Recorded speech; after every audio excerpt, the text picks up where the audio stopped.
Assalamualaikum warahmatullahi wabarakatuh. Saya Dwi Mulia akan menjelaskan mengenai teori manajemen berbasis sekolah atau disingkat dengan teori MBS.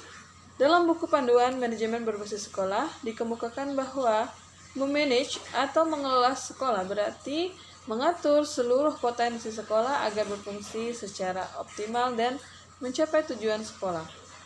Itu menurut dari Departemen Pendidikan dan Kebudayaan tahun 2000. Upaya yang dilakukan oleh kepala sekolah dalam upaya mengelola dan mengatur seluruh potensi terlibat dalam kegiatan pendidikan di sekolah pada dasarnya merupakan suatu proses dari manajemen sekolah itu sendiri. Sejalan dengan perkembangan sejarah, berdasarkan situasi penerapannya, manajemen berbasis sekolah mempunyai beberapa fungsi. Sebagaimana yang dikemukakan oleh Komarudin pada tahun 2004 bahwa fungsi manajemen adalah serangkaian berbagai kegiatan wajar yang telah ditetapkan dan memiliki hubungan saling ketergantungan antara yang satu dengan yang lainnya dan dilaksanakan oleh orang-orang atau lembaga dan bagian-bagiannya yang diberikan tugas dalam melaksanakan kegiatan tersebut. Adapun tujuan dari manajemen berbasis sekolah itu sendiri, menurut Mulyana tahun 2004, yaitu yang pertama adalah ada mensosialisasi konsep dasar manajemen sekolah, peningkatan mutu berbasis sekolah khususnya masyarakat. Yang kedua, itu ada memperoleh masukan agar konsep ini dapat diimplementasi dan mudah dan sesuai dengan kondisi lingkungan Indonesia yang memiliki keragaman kultural, sosial, ekonomi, masyarakat, dan kompleksitas geografinya. Yang ketiga yaitu menambah wawasan pengetahuan masyarakat, khususnya masyarakat madrasah dan individu yang peduli terhadap pendidikan, khususnya peningkatan mutu pendidikan. Yang keempat yaitu memotivasi masyarakat sekolah untuk terlibat dan berpikir mengenai peningkatan mutu pendidikan dan madrasah masing-masing atau sekolah masing-masing. Yang selanjutnya yaitu menggalang kesadaran masyarakat madrasah yang ikut serta secara aktif dan dinamis dalam mensukseskan peningkatan mutu pendidikan. Yang keenam yaitu memotivasi timbulnya pemikiran-pemikiran baru. Yang ketujuh yaitu menggalang kesadaran bahwa peningkatan mutu pendidikan merupakan tanggung jawab semua komponen masyarakat. Oke, baiklah, yang terakhir yaitu mempertajam wawasan bahwa mutu pendidikan pada setiap sekolah harus dirumuskan dengan jelas dan target mutu capai setiap tahun 5 tahun dan seterusnya sehingga mencapai misi madrasah lebih baik untuk kedepannya. Selanjutnya yaitu menurut Donnell menyatakan bahwa fungsi-fungsi manajemen itu perlu dilakukan oleh presiden, menteri, rektor, dekan, pemuka agama, dan pemimpin lembaga pemerintah dan kemasyarakatan dan seterusnya. Kemudian si Siagin mengelompokkan fungsi manajemen dalam kedua bagian utama. Yang pertama yaitu fungsi organik dan fungsi pelengkap. Ini maksud dengan fungsi utama adalah semua fungsi manajemen yang harus dilakukan manajemen yang harus secara mutlak dilaksanakan dalam sebuah kegiatan pengelolaan. Siagin mengelompokkan fungsi manajemen dalam dua bagian utama. Dua bagian utama tersebut adalah fungsi organik dan fungsi pelengkap. Yang dikatakan sebagai fungsi utama adalah semua fungsi manajemen yang harus secara mutlak dilaksanakan dalam kegiatan pengelolaan. Apabila salah satu dari fungsi ini tidak dilakukan, maka kegiatan dalam organisasi akan terhambat atau mungkin akan gagal.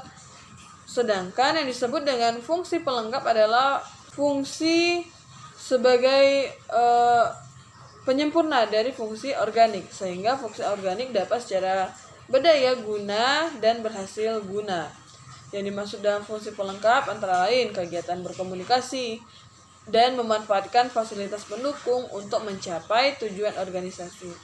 Kedua fungsi itu, baik fungsi organik maupun fungsi pelengkap, dapat dipersatukan karena yang disebut fungsi kedua dan dapat diterapkan. Kedua fungsi itu, baik fungsi organik maupun fungsi pelengkap, dapat dipersatukan karena yang disebut fungsi kedua yang diterapkan dalam fungsi yang disebut pertama. Manajemen berbasis sekolah merupakan paradigma baru pendidikan yang memberikan otonomi luas tingkat. Manajemen berbasis sekolah itu sendiri dipandang sebagai alternatif dari pola umum pengoperasian sekolah yang selama ini memusatkan wewenang di kantor pusat dan di daerah.